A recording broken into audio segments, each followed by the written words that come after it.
All right. We're live and Holly's almost here. Should be here any minute. I promise. Anyhow, I guess we're just going to do some time killing until she gets here. Hopefully, that'll be enough. So I'll wait until then. And until then, I'll do some of the checks and see what's going on. Yeah. All right. We're live there. Boom. All right.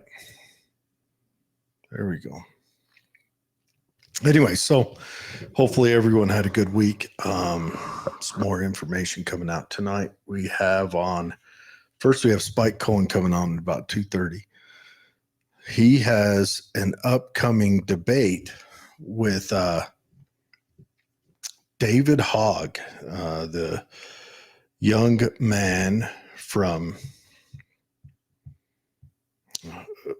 what was that school in Florida? Someone out there remember. But anyways, a school in Florida where the resource officer kind of hid the whole time.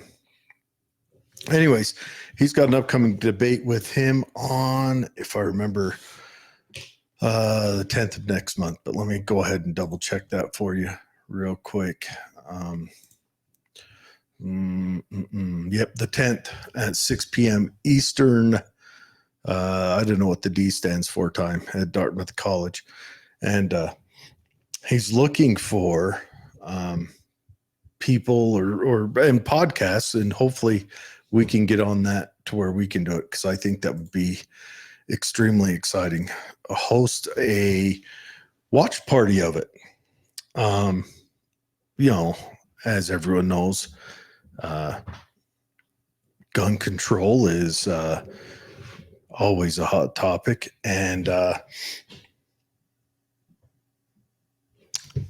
gun control is a hot topic. I don't know if we'll have a call screener tonight. I've got to dig into that more. Should have got ahead of that. Anyways, it's a hot topic, and David Hogg has been a huge proponent for trying to restrict guns in the United States. He given him the best light on this. He believes that if there were no guns, there would be no deaths, essentially. And I don't want to straw man him, because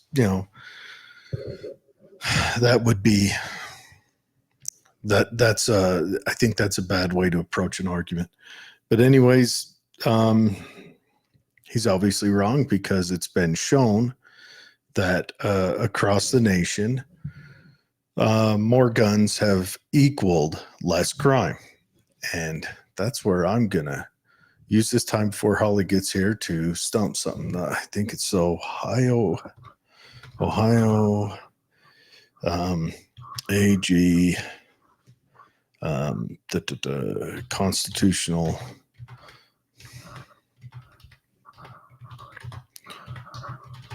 carry study. And if you guys haven't checked this out, this is awesome stuff. Okay. So the Ohio AG, I've talked about him before. This isn't it. This is a report on it. Okay. This comes from the Ohio Attorney General's office. And I'm just going to go ahead and share it on screen, because while we wait for Holly to show up, is this the correct one? Yes, it is. Okay. While we wait for Holly to show up, we can go ahead and have some boring research through all of this fun stuff. Anyway, so he had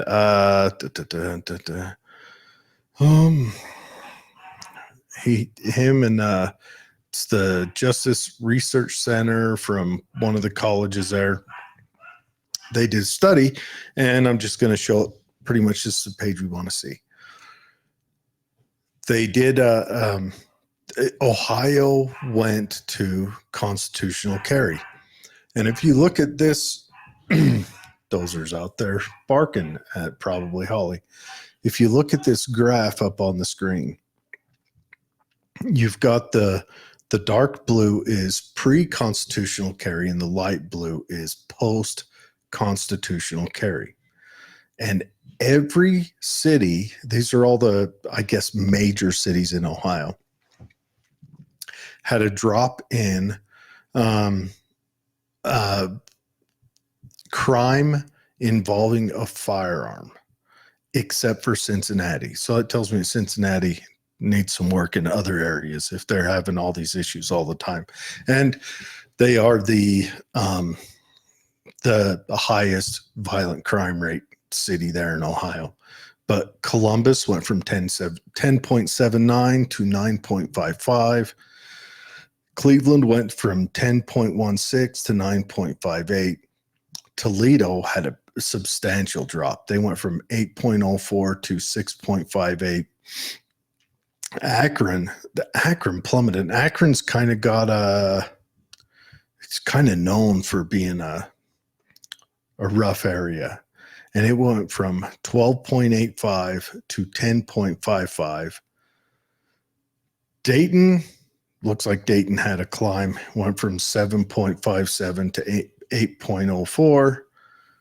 Parma, never heard of the place. Sure, it's a lovely place. Went from 5.76 to 4.5. Canton went from 12.67 to 11.98. And Cincinnati went from 12.91 to 13.56.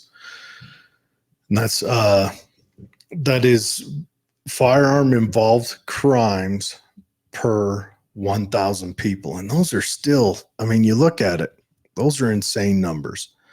Out where I live, firearms crime per 1,000 people has a negative and then a 0, then a point. I mean, we just don't have any, but I'm in a much smaller place than any of those. But yeah, so I'm a firm believer in constitutional carry, in arming your populace, not to mention looking at the whole cultural movement that we seem to have in this nation. Maybe it's just me. I've been clouded by listening to too much internet spaces all the time, listening to James Lindsay, listening to all that. And they've got a firm belief that communism's on the way in. And I've done a little bit of study into the history of communism, and man, you can't avoid those atrocities of states, including the Nazi side, taking over when you let them disarm you. You can't avoid it. It always happens. The Nazis disarmed the Jews first, then the whole German populace. The communists, both Lenin, Mao, Stalin, they all disarmed the populace and then committed atrocities. Lenin disarmed Ukraine, and then Lenin rolled through and starved Ukraine, and then then Stalin joined in and actually exacerbated it. And Mao, he disarmed his populace and then starved them, and mass executions and outlawing people. And I think there's a fighting for gun rights has larger connotations to it that we need to adhere to. And I think it's about maintaining a society that doesn't have to climb out of rubble. And that's why I'm a firm believer in it. Very firm. I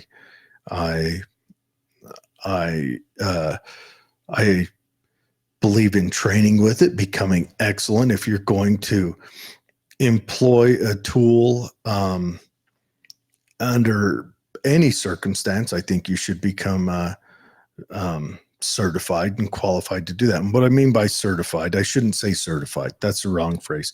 You should seek perfection, or at least passable execution of that tool. You wouldn't want to hire a carpenter who's operating a saw for the first time, or a hammer.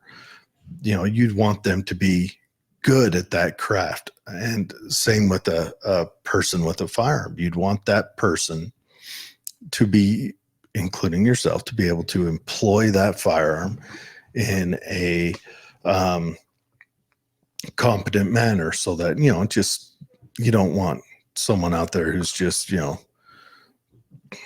pointing the pistol or rifle anywhere. But anyways, so on that note, not only do I practice and train, and I have received some professional level training, but I'm also a trainer. So yeah, Holly is here, dressed to the nines again. Of course. Say hi, Holly. Hi, everybody. All right.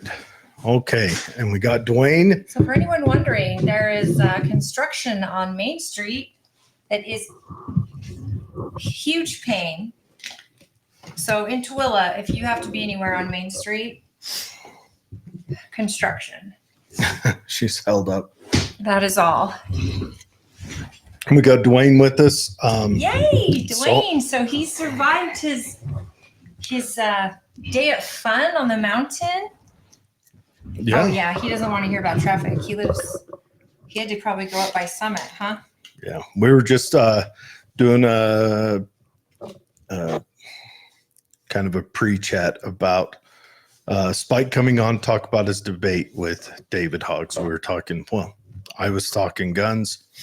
I would like other people to join me and talk about them. And now that you're here. Oh my gosh. Did you see the ATF killed another guy? I did not. He's suspected of buying like 150 or 500 guns over the course of a year. Or no, sorry, 3 years. And I don't even know what city, but they did a no-knock warrant in an affluent neighborhood. The guy's, I don't know, well paid, has a great job. They believe he sold them. He sold the guns at gun shows without being a dealer, without having a license. Anyway, no knock warrant, 6 a.m. ATF busts in, and what happens? The guy thinks he's got a home invasion happening, grabs his firearm, and they shoot him in the head. This guy right here, Arkansas airport director killed in shootout with federal agents amid weapons sales probe. You guys, we need to ban this no-knock warrant stuff. Yeah, no-knock warrants. I think it's dangerous for officers. I think it's dangerous for the public. And he is a director of an airport in Arkansas. That's how he could afford 500 guns in 3 years. Well, and where's he going to go if they just show up in the middle of the afternoon and knock on his door, or show up at his job? Like, Brian, why do we have to no-knock this guy at 6 a.m.? Because they know what they're going to get. And an ATF officer, I believe, was shot during this encounter. Yeah, I think the only time I think police should kick your door down and enter your house is if there's a hostage situation.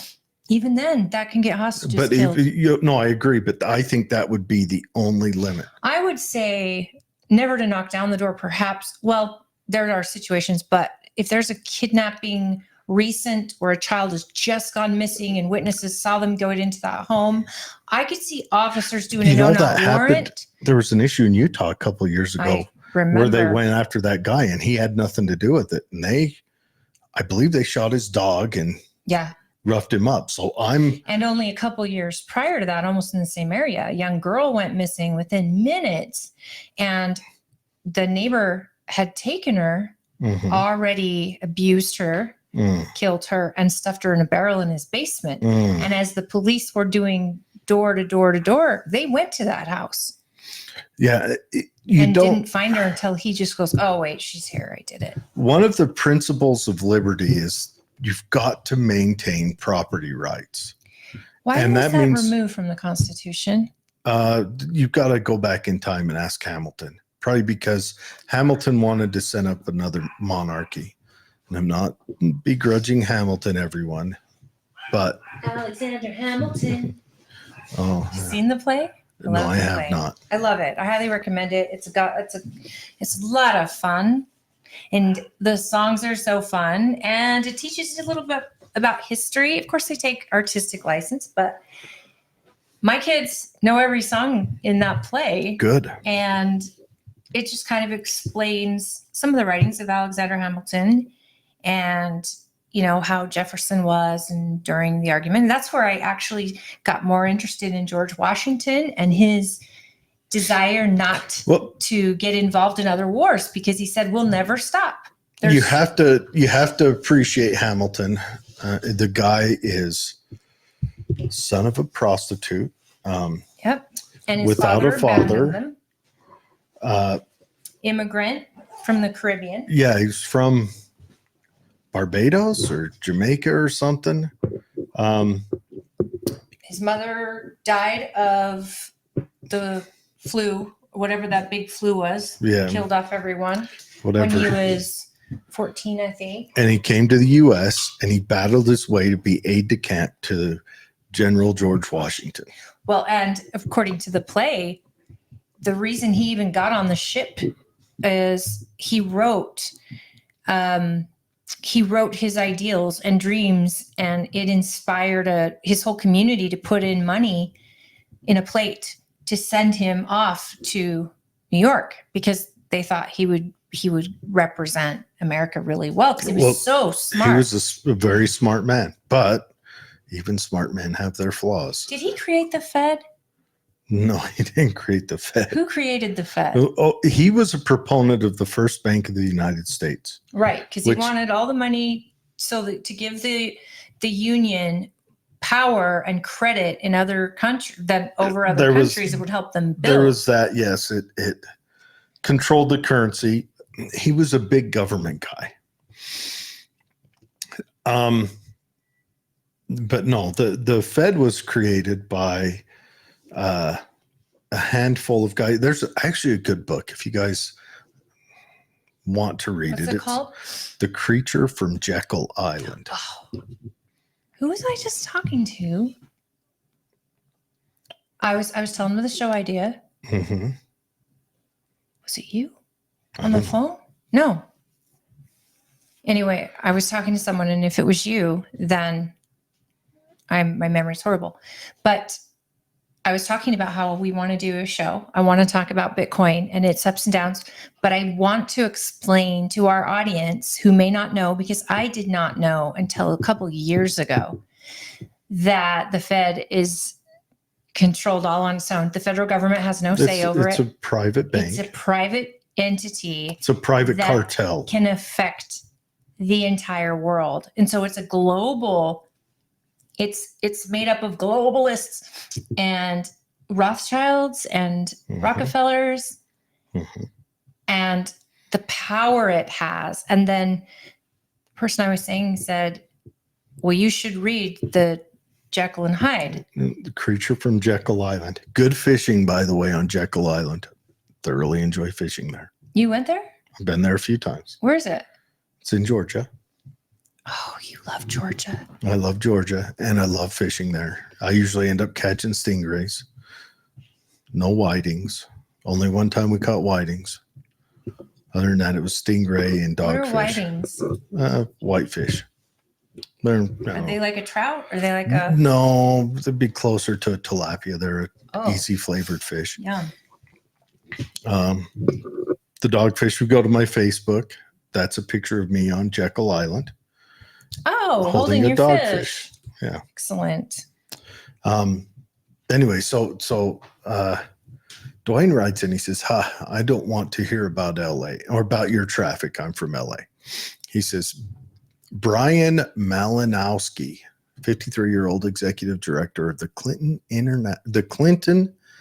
I think it's called technically the Bill and Hillary Clinton National Airport in Little Rock, Arkansas, died 2 days after exchanging gunfire with ATF agents who raided his home 6 a.m. Tuesday morning. His death raises questions about whether he knew he was trading gunfire with federal agents or if he thought their no-knock raid was a home invasion. Most gun owners I know would not expect it to be a federal agency at their door at 6 a.m. knocking it down. No, so he was selling guns at gun shows, but he wasn't licensed. He wasn't a licensed dealer. So this is all that's kind of coming out. I don't know the whole story. That's what he's accused of. Again, is it worth him dying for? He actually was shot in the head. He didn't die instantly. He was on life support for a couple of days. And I do believe he shot one of the agents in the fight. But again, it's just like the guy here in Utah County. These people don't expect it to be the ATF or the FBI kicking their door in at 6 a.m. I don't know why for something like that. Honestly, for something like that, well, the ATF is known for trying to make headlines, which is why they did this, Waco, all of that, Ruby Ridge, all of that. It's not good headlines, though. Yeah, but the ATF always does that because they're of Satan. My dad was on the ATF PSN task force for Utah. I'm glad your dad got off of it. Yeah. Because that is Satan's hand. Well, they're bureaucrats, just like, somebody asked in a podcast I listened to, and they're like, why do we even need the ATF? Alcohol and tobacco aren't really an issue. And if it's firearms, why isn't that just dissolved into the FBI? Well, the ATF was born out of, the same thing the FBI was, out of Prohibition. The FBI was born out of Prohibition. But wasn't the ATF born out of the Valentine Massacre? The mafia. That was what birthed the NFA. Well, and I think the ATF, because they wanted a branch that focused specifically on guns, because the mafia had machine guns and that just couldn't be so. But they all kind of came out of the Department of Treasury. That's where they ultimately started because Department of Treasury. Yeah, alcohol and tobacco were taxed items. Right. In a prohibition, right? Even prior to Prohibition. Remember, our first tax started a rebellion. Yeah. Well, and even to this day, our alcohol can only be purchased from the state of Utah and not freely from Well, if Dave's watching, sellers. you just shot him through the ceiling. Yeah. He's fired up now. Hey, I bartend, and I have to say that when I do bartend, it's not what I do all the time. She manages bartenders, and then once in a while, bartends. Oh no, I love to bartend. If I ever get the opportunity, I jump on because I love people so much. But I also work where I'm around people from all over the world, and they're stunned at the laws in Utah. Now, I was a bartender and a manager. I was a manager during the Olympics in 2002. And you talk about culture shock. And even then they'd kind of changed the Zion curtain, they called it, where alcohol had to be made. Like if you went to Applebee's, you couldn't have alcohol showing on the bar. Got to mix it down the street, around the corner. Yeah. Got to wear an overcoat and a floppy hat. You want to hear a sad story? But when we finish, these people come from all over the world and want to know why they can't get a double, why they can't order a beer without food. And so try being in the bar industry during that time. And even now, I go to Texas with my brother where he lives, and he's like, "You want a margarita?" Sure. We go to the drive-through margarita.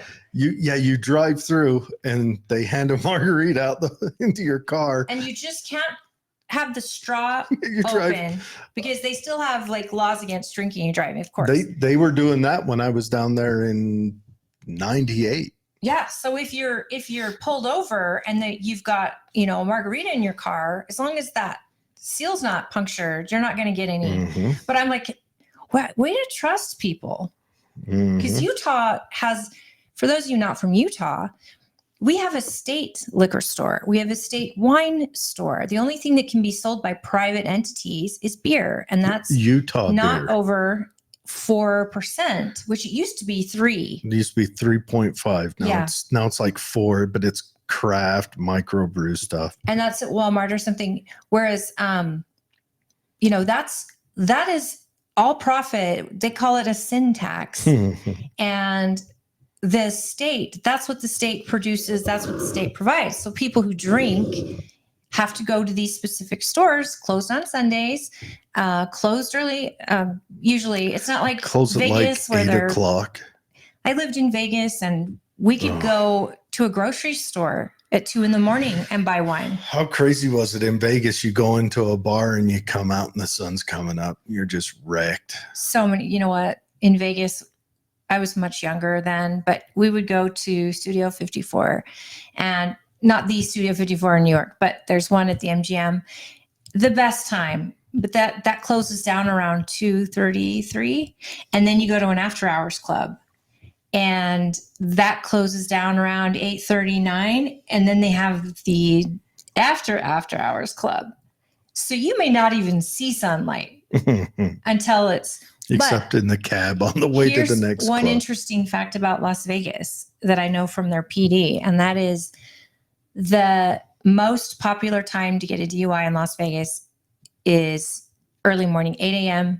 to 10 a.m. Yeah, when they're leaving the Dry after time. hour club. And traffic time. So that's terrifying. And I got tired in Vegas. My husband and I, we lived in Summerlin, and I loved going to a casino to watch football games and, betting on my team and all that.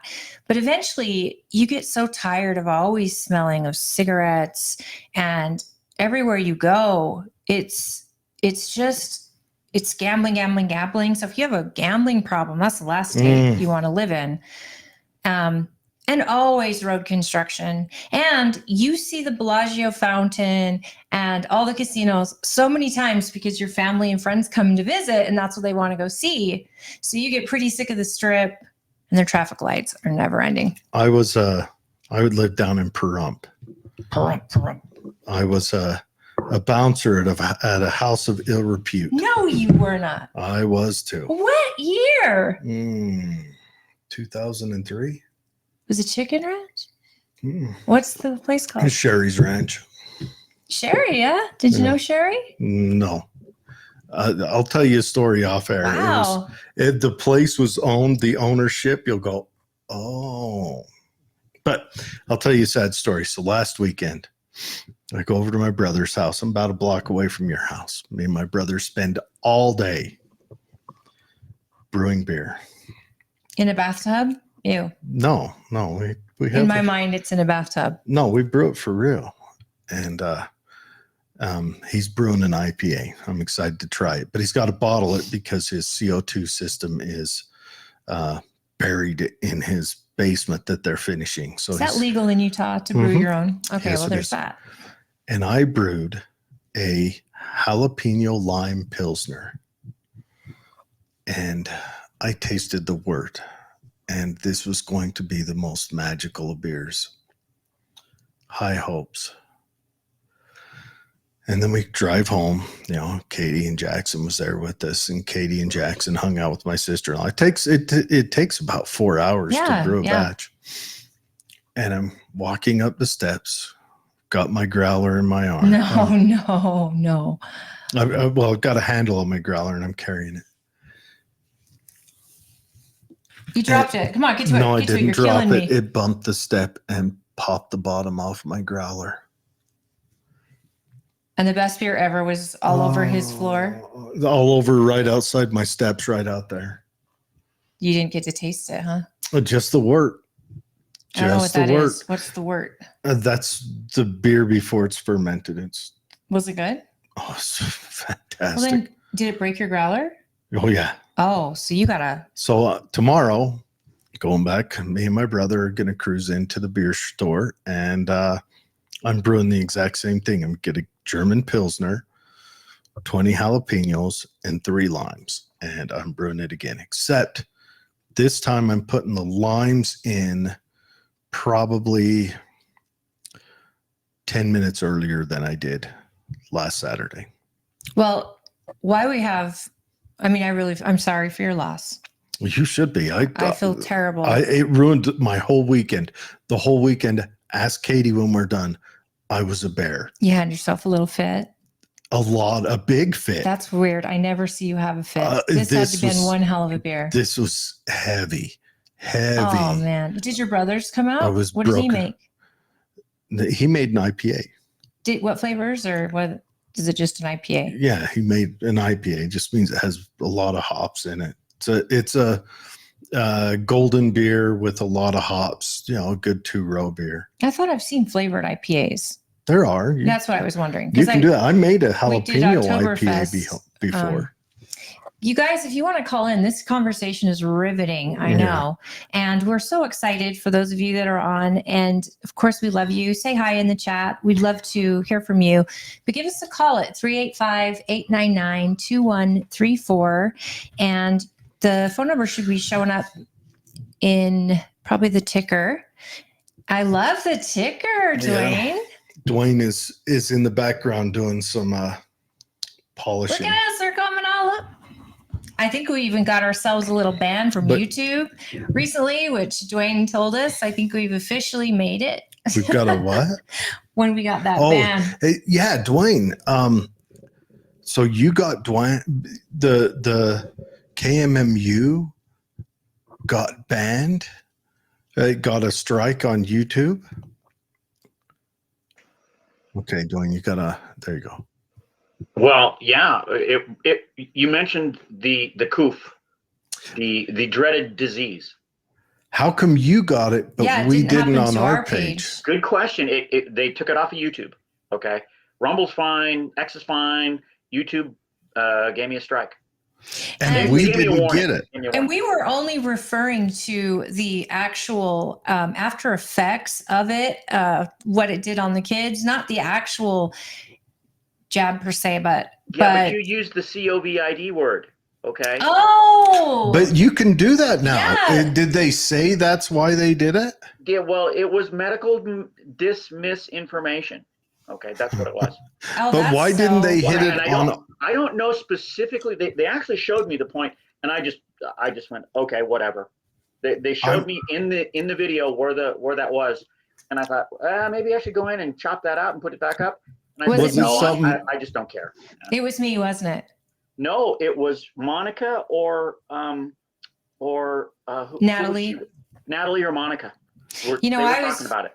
I almost expected it to be any reason to. I thought it would be about Natalie Klein because it feels like any reason to go after her, people are finding it. But that's interesting. It was the medical thing that you guys were talking about it, and I mean, I should probably send out a notice that says, whatever you do, don't use that word. It's just weird that they hit you. You can call it the illness. You can call it the pandemic. You can call it whatever you want as long as you don't use that C word. That is crazy. That's so weird that it hit your stuff but didn't hit ours. Well, they have probably a higher reach, maybe. I've had this happen with their media group, with the health ladies too. They got banned and I didn't, and it's random. It's random. You know what? It really is. We're cruising on our page. We're cruising with 3 strikes right now, 3 or 4. I don't know. I'm supposed to go on there and watch a video and get it cleared off, but I was going to have Holly's son watch the video for me. I answered their silly questions, and I watched the. They take you through a series of questions and some descriptions, and you mean like re-education camp? It is. Camp, yeah. It's an awful. Sounds about right. It's an awful. What do you call that? Shape cartoon, like what you'd get on a PowerPoint presentation video. It's awful. You are dumber when you're finished with it. It's a bunch of descriptions, and then they ask you some questions, and you can answer until you get the right answer. Yeah, it literally is a re-indoctrination number. Yeah. They may as well just. So just so you know, when you call in, try not to swear and don't talk about what everyone knows we need to talk about, and don't mention what everybody experienced, because we want to not get banned on their platform. There's one show I watch where these 2 YouTubers collaborate and they talk about movies and video games and stuff. And the one guy every time, first 4 seconds out the gate, drops the F-bomb so they get demonetized and pisses the other one off. It's hilarious. Oh man, that would be horrible, especially if you're doing a collab It's- that's supposed to help you both. It's Mahler and the critical drinker. And, I love him. Yeah, and he's funny. He's funny. Mahler does that every time. And he's like, gee, thanks again. Is there a way to do a delay on a live stream? I think it's a setup that they have. They don't make their money off of YouTube. Those two are fantastic. But Well, who's coming in studio? Is that our first isn't guest? Camille coming? Did you send it to her? I should check because I haven't looked at my. Anyways, we're doing off show programming on here. But anyways, we've been just chatting about gun control and beer brewing, and I'll be brewing beer again tomorrow, waiting for Spike to jump in here. All right, I'm going back behind the scenes where I'm all right, safe. cool, Dwayne. Okay. Thanks, Okay. man. Actually, we have Camille on next week because sorry, Camille, if we got people excited. I'm very excited to welcome Camille Knutson, who's also running for school board. We have her 4 p.m. next week. Next week? Yeah. Mm. Which Okay. means we can. Go longer and talk about guns more. She only's got about 30 minutes today, so I don't even want to do that because I want to give her more time. Okay. All right. So, no Camille. I'll have to go in and edit the show notes. But anyways, you guys all have her email now so that you can Please preempt that. go check out. Did you put a website? Yeah. Go check it out because Camille is very, she's been a part of the district board here. She's highly involved. She's the nicest person. I absolutely adore her. She is from Stansbury Park. Her family is amazing. And she's just like fed up, I think, to where, enough's enough. And she thinks that she can do a better job than what's being done. And we're excited to meet her and talk to her. So I apologize. I'm sending you a text right now also to apologize if you are watching, Camille. It's totally our fault. Our communication, we've got so many guests that we want to make sure and get on that we may even have to go live on additional days. And we may not be able to take calls in, perhaps, if we do that, right? I don't know. It all depends on if they've got something open, but we don't want to strap Dwayne down. Yeah, we don't want to strap Dwayne. So we may record something we want to get all these candidates on. And again, a better educated populace makes for better representation. I can't say that enough. And so the more we can get on, the better. And we only have so many Fridays left before convention. So Tooele County's convention is April 19th, which is a Friday also. We'll be live there. Is that right? At the county convention? Probably, yeah. And all of the candidates will be giving speeches that night. State delegates are invited. We're inviting the public. We're inviting our central committee, which is our chairs and our vice chairs of the precinct. And of course, our county delegates will be voting that night. It's another opportunity. There's a whole reception prior. So if there's a candidate you want to get to know, we really want to make sure you have an opportunity.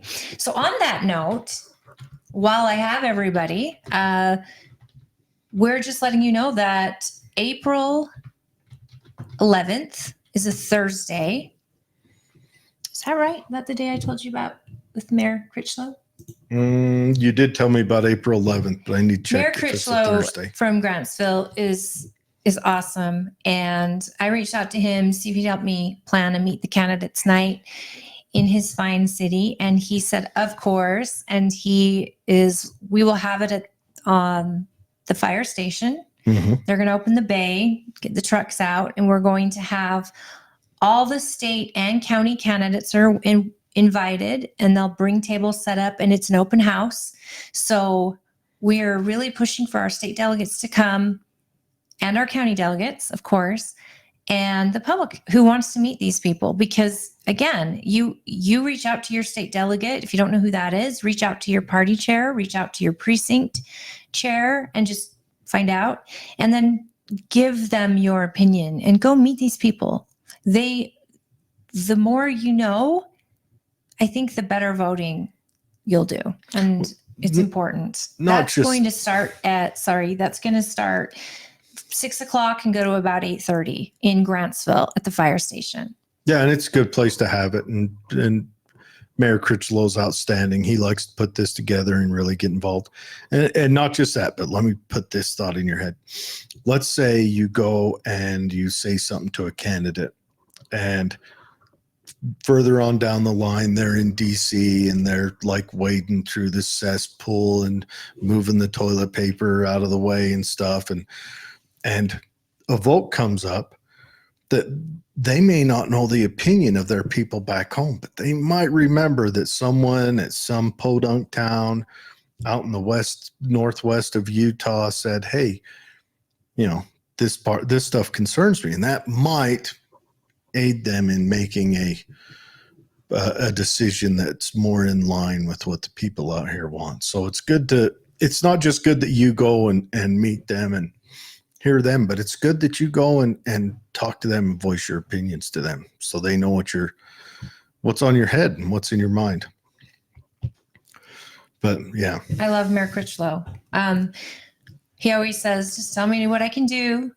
And I always do. I always tell him. And Jared Hamner with the Tooele County Chamber of Commerce, him too.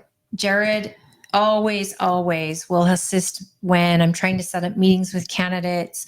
It's like we're all on the same team when it comes to getting people educated, getting our public out there so that these candidates actually have to look you in the eye, answer your questions, and then if they don't follow what they say they're going to do later on, they've got to face you eventually.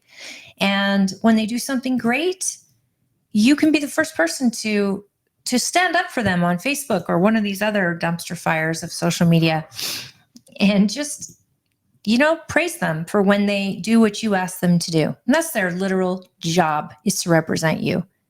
So congrats when they do. If you can see that, I just posted earlier that Matt Gaetz is coming to Utah. If you saw that on March 28th, it's a Thursday night at 7 p.m. in Riverton High School. Matt Gaetz is a guest of That's just Trent next week, this Staggs. upcoming Thursday. Yeah, next Thursday. I'm planning on going. Okay. I wonder if you want to go. But I would like to, yeah. He is, right now they've got the new bill is in front of the Senate again, threatening to shut down the government. It's going to kick the ball down to September. And it's a spending bill and it's over 1,000 pages and it hit the presses at 2 a.m. And I don't know if you saw it, but Mike Lee came out and said, there's so much pork in this and it's impossible. And I hope that my fellow senators will not vote for this until we've had a chance to read it, because that's what's happening. They're putting it in 2 a.m. and the vote's the next morning. Are you kidding? That's how stuff gets passed. That's how stuff gets ignored. And I think people hate that we have a senator that they accuse of not getting much done because he's so conservative and he refuses to bend on things. And I'm telling you, if he is keeping the Senate from making ridiculous mistakes, I'm very proud of him. And he's not wrong. We absolutely, every single person that makes a new law should at least know exactly what's in that bill, because they're accountable for that bill. You said it's like 10,000 pages. Yeah, it's 1,000. 1,000. And it's got $1 trillion price tag to it. So that's no small amount. Is it another omnibus bill? I think so. Okay, now here's the question, and this will be where Celeste needs to show up. She said, never going to do that again, right? She said Well, that I here watched on a the show. debate, and you can YouTube. I believe it was Washington County held a debate with the candidates for District 2 for Congress, and she was on there, and you know, the gentleman we had on last week, Mm-hmm. what's his name? Colby Jenkins. Jenkins. He actually made a point that I will not vote for an omnibus spending bill. I'm done with this, and you shouldn't vote for someone who does. And it was kind of yikes. And then, you know, Celeste, so classy. She's such a classy young woman. I love her. I mean, I respect them both highly, but she said, I will always vote for getting our troops paid. Now, I know that was just a tiny bit of that bill, but I also know that is a huge issue for her. Well, And we are going to have to bend somewhere there. Well, if that's going to be the excuse, then that's just going to be in there every time. I can send this to our guy in the other room to share this. So you're sharing on your pages. I'll have him share on mine. Okay. You at one point in time, she's going to have to say no and let the designers of the bills figure out how to write it so that stuff gets covered without that. Mike Johnson, when he became speaker, mm-hmm. and Matt Gaetz, which is why I want to go see him next week, because I'm curious his thoughts, because this was something they were adamant about. Quit putting us in these, quit compromising on these, quit We've been there again, bringing them before us. Yes, and here we are again. And Mike Johnson is pushing the party to vote for this bill. Mm-hmm. So you know the pressure's on.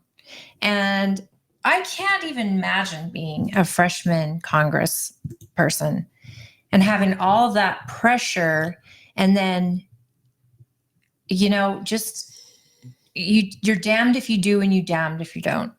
Well, here's the deal: is she said on this show she's never going to vote for another one again, and less than a month after she says that, they're testing that metal. So let's see what happens. Because one time you're going to have to make it stop.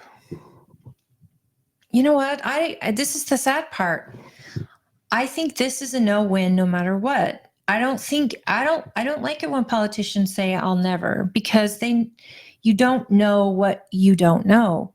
And it's a scary place to be in, especially when I know her intention is to do the right thing for America, for District 2. I have zero question about that.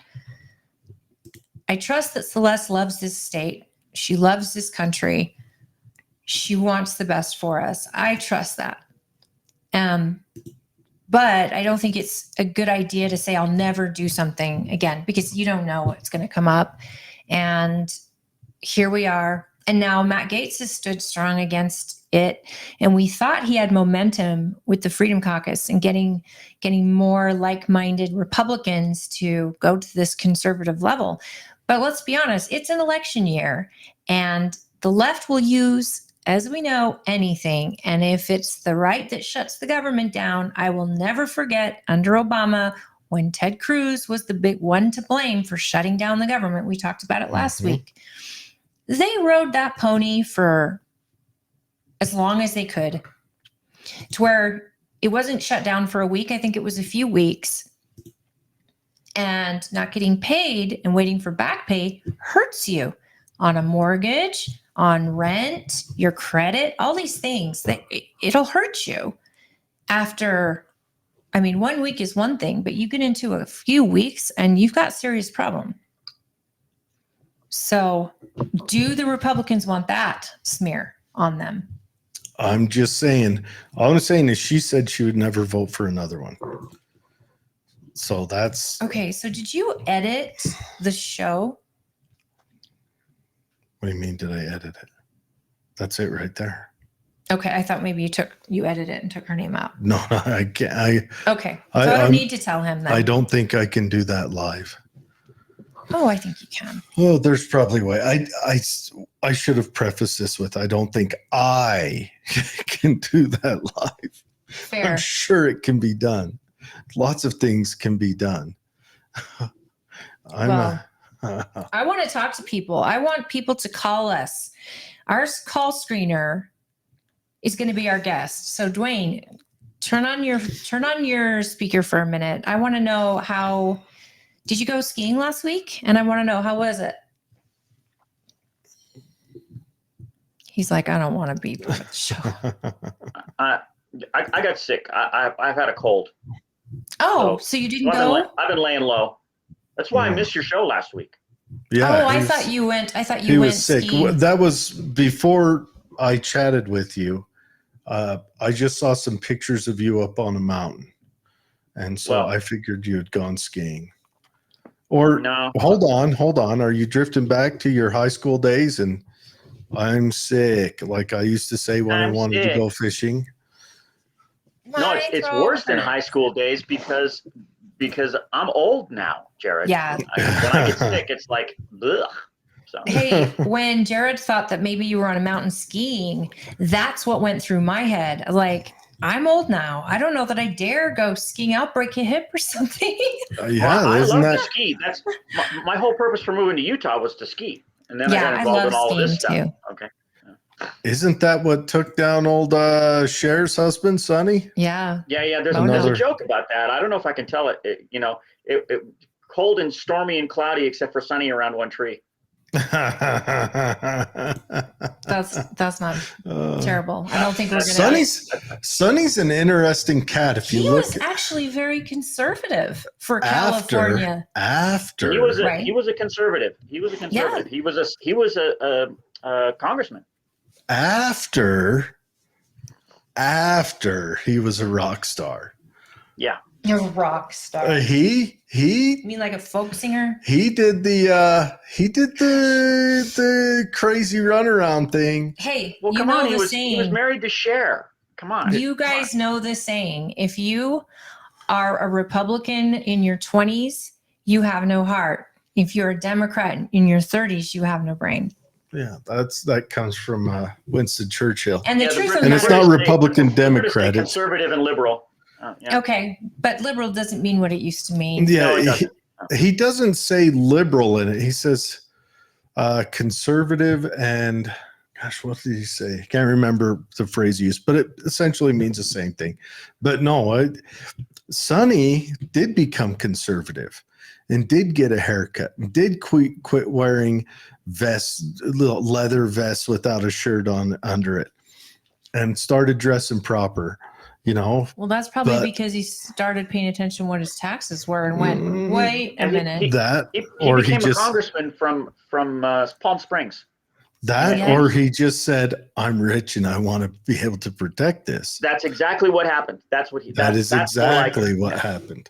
If you look at it, you can tell they started encroaching on some things that would take some money from him. It was specifically the state was going to start taking money. So he went big. And I'm Well- not blaming him. I'm not saying he's wrong. Well, Just of saying. course, I think that I'm sad that he passed away because it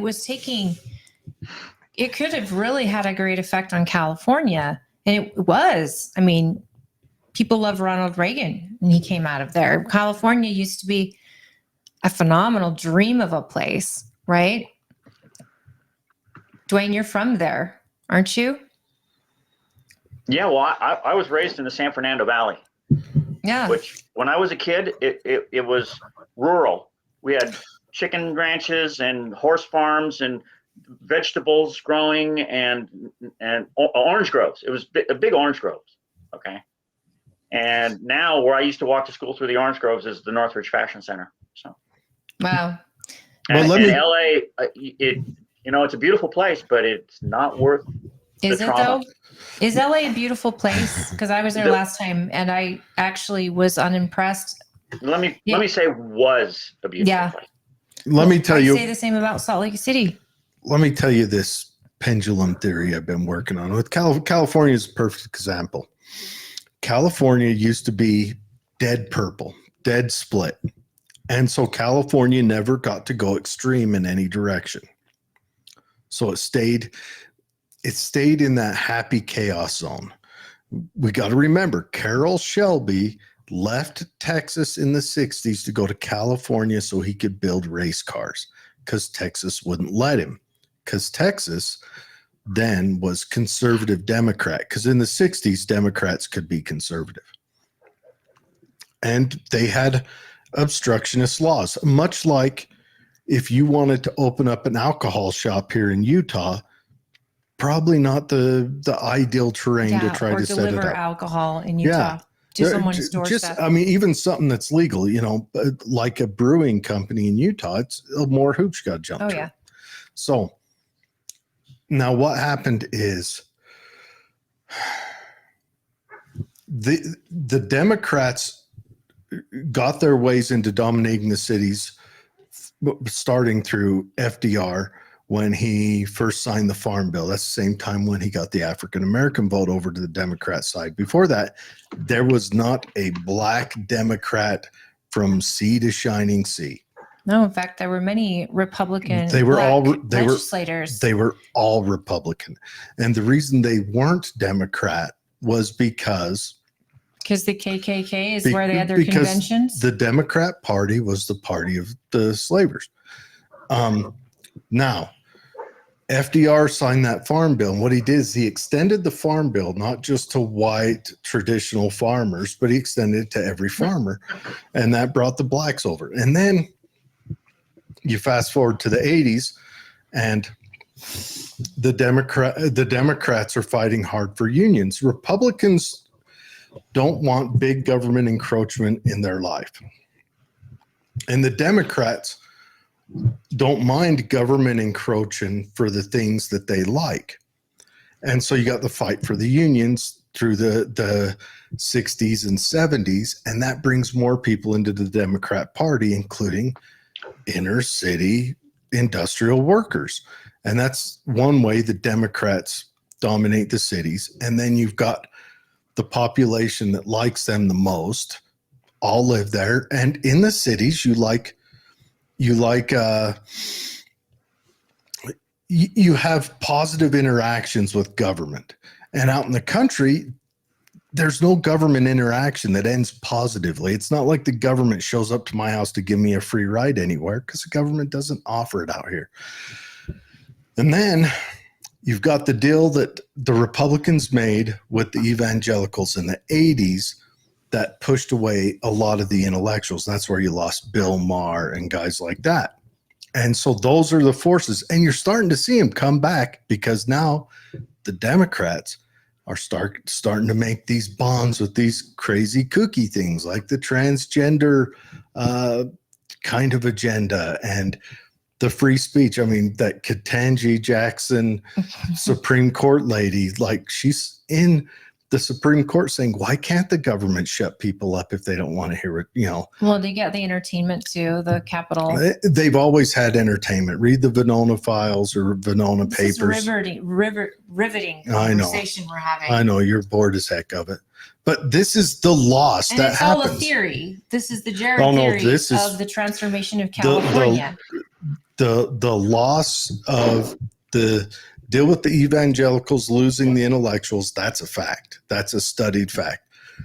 The African Americans moving over to the Democrat Party because of FDR, that's also a studied fact. We know that. There wasn't, and they've dominated ever since. And the unions, especially pulling in a lot of Hispanic factory workers that were coming over from Mexico, another fact. And that's how California turned blue. Oh, and you know, California turned blue when Ronald Reagan let the immigrants come in and give them amnesty. That's when it turned blue, and he was told, well, we'll just give them amnesty this once, and then we'll lock the borders down. That never happened. Right. He was lied to. But I mean, even Ronald Reagan, he started out as a Democrat. I mean, he was a rhino. Well, all of us want to help everyone in the world. I'm telling you, wanted so badly to help everyone I could. And I didn't change my mind until I had a full-time job there. I had to have insurance. I mean, I grew up and I realized, why am I paying for somebody else not to work? I just remember thinking, I'm giving so much of my time and energy just to grow old and try to retire, and this sucks. Plus, I'm in a service industry that doesn't really have a 401k plan in most jobs that are in service.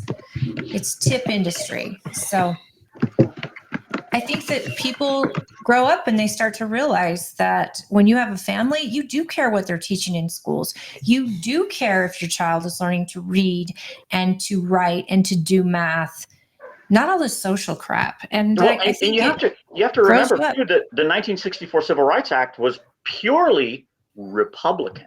Yes. Mhm. There was not one Democrat vote for that Civil Rights Act. In fact, during the vote, there was a huge fight on the floor, and Republicans were all for the civil rights, and the Democrats were all against it. I mean, it was a standoff. But media and It's very weird how Hollywood. history gets erased. I mean, the other thing is that once it passed, then the Democrats said, "Oh, we can use this to our advantage." Well, it wasn't yeah. just that, but the media in Hollywood immediately, when it was passed, shined a spotlight on all the Democrats that voted for it and ignored that the Republican Party en masse on the floor voted yay. Oh, and they But the erased Democrats- the fact that they had their Democrat convention at a KKK rally. That was exactly where they were holding the Yeah. Democrat conventions. And all this is like forgotten. And a lot of people, black, white, brown, they don't know the history.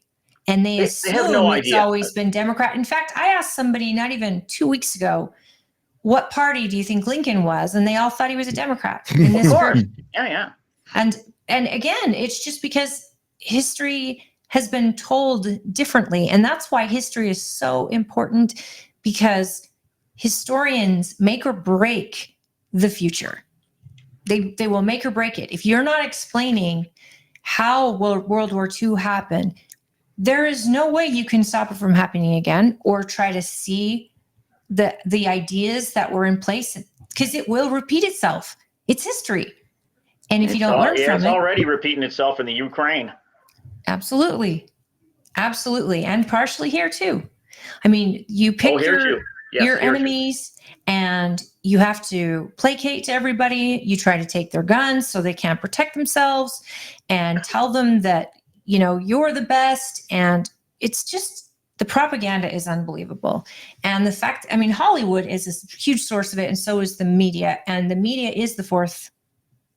I'm adamant. They are the fourth branch of government, whether we admit it or not. And they take all the liberties. If you read the Venona, the fourth estate, okay, and it's true. They don't call themselves that. That's what they were called by the founding fathers. They wanted a free press so that they had a check on government.